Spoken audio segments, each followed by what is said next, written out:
We come now to the 9th visit, where we shall analyze the 9th principle of success, which is personal initiative. Personal initiative is the dynamo which starts the faculty of imagination into action, in the process of translating one's definite major purpose into its physical or financial equivalent. If you aim for success above mediocrity, you will need to learn to act on your own personal initiative, because your success is something which you must achieve for yourself without someone telling you what to do or how to do it. Incidentally, Cyrus H.K. Curtis, the former owner of the Saturday Evening Post and one of my collaborators in organizing the Science of Success philosophy, was responsible for a motto on personal initiative of such great importance that I want you to have it. Said he, "There are two kinds of men who never amount to much: those who cannot do as they are told, and those who can do nothing else." Of course, Mr. Curtis's implication is very clear. He implied that those who amount to something worthwhile in life are those who move on their own personal initiative without being told what to do or why they should do it. The men who stand out in the minds of the public as the greatest successes from the days of George Washington on to the present are those who chose their own occupation, business, or profession, and moved on their own personal initiative in achieving their purpose.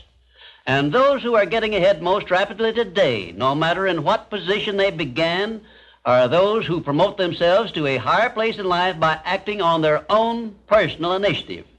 The habit of personal initiative not only inspires one to move on his own responsibility, but it also influences him to carry through until he completes that which he undertakes in a manner pleasing to all concerned, because he knows that a winner never quits and a quitter never wins. And right here is an appropriate place to say something I perhaps should have said before, namely, that a big success is made up of a great number of little circumstances, each of which is so small and seemingly insignificant that most people pass it by as not worthy of notice. Some may think, for example, that the habit of personal initiative is unimportant, but we have only to take a look at the record of some of our greatest successes to recognize that personal initiative was an important factor without which they never would have achieved success. For example, no one told F.W. Woolworth to start a 5 and 10 cent store.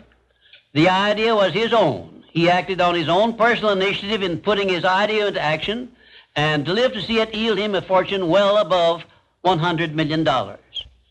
My distinguished business associate, W. Clement Stone, started his insurance business on his own personal initiative with an operating capital of only $100.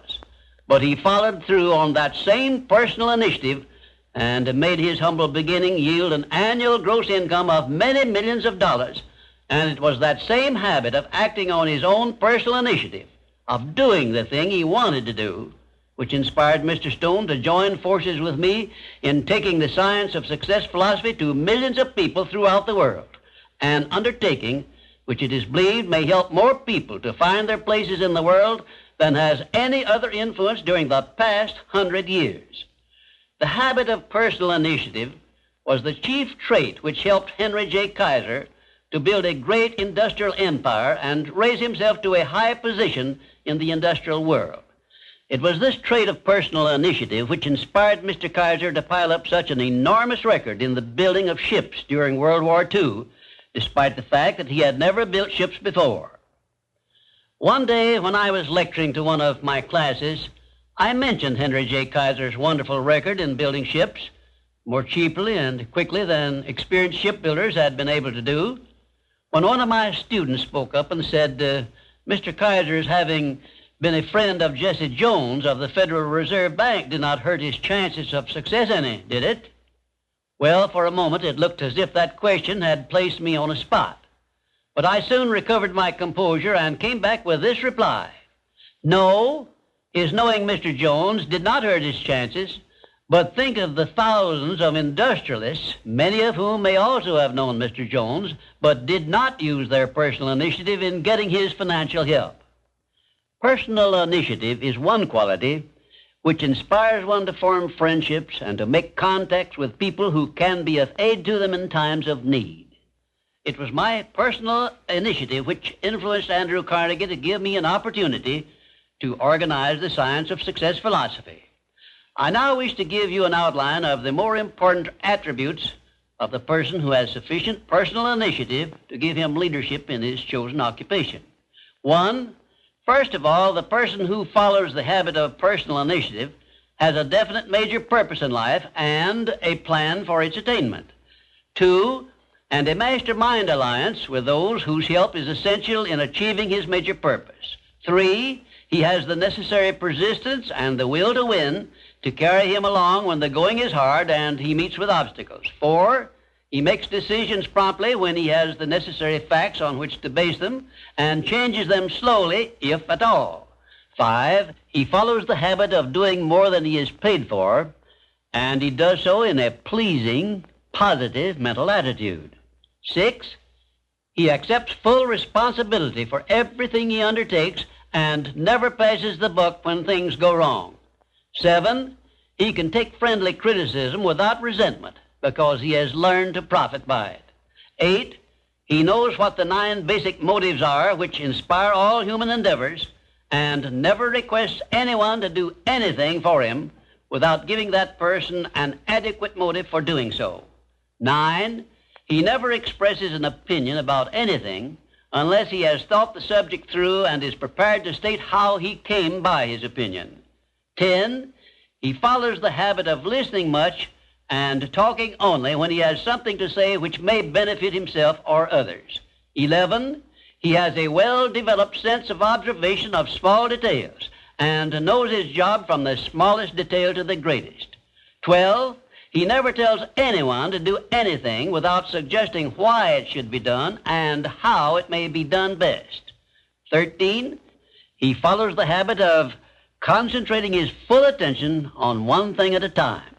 14, his mental attitude is positive at all times when he is in communication with other people. 15, if you ask him a question, he will give you a direct answer, even if he has to tell you he does not know the correct answer. 16, last but perhaps most important of all, he never puts off until tomorrow that which should have been done last week, because he knows that the habit of procrastination is near the top of the list of the causes of failure. If you can rate OK on each of these 16 traits of personal initiative, you are a leader in your field of endeavor. When you come to examine yourself on the subject of personal initiative, just remember that your success or your failure depends very largely on the action you take in connection with your occupation. No one will tell you what you should do. No one will tell you what not to do. The decision must be your own, and you must follow through and carry out your decision on your own personal initiative. If you work for wages or a salary, you should decide to promote yourself through your own personal initiative to the top of the scale in your occupation. And remember that your promotion is entirely in your hands. In my previous visits, I have given you a blueprint of the steps you should take in promoting yourself to whatever station in life you desire. Now, let me give you a brief review of 8 principles we have covered previously. 1, definiteness of purpose. By now, you should know what you want most from life, and you should have a plan for getting it. Here is the most important circumstance of your whole life where you must move on your own personal initiative because no one else can tell you what you should want most. 2, the mastermind principle. If you have not already formed a friendly alliance with those who can help you in attaining your major purpose in life, you should move on your own personal initiative and form this alliance at once. 3, going the extra mile. This is a must if your major purpose is anything above mediocrity. 4, applied faith. This is the principle which gives you power in carrying out your definite major purpose and all minor purposes. 5, a pleasing personality is an asset of priceless value, and it too is something you must acquire through your personal initiative. 6, self-discipline. The 6th principle of success is also something you acquire through your personal initiative. 7, a positive mental attitude, which is the most important of the 12 great riches of life, is also the product of your own personal initiative. 8, enthusiasm is a state of mind which only you can generate through your personal initiative. You see, therefore, that personal initiative enters into every one of the success principles. And now, until our next visit, may I remind you that there are two types of people who never amount to anything: those who will not do what they are told, and those who will do nothing else.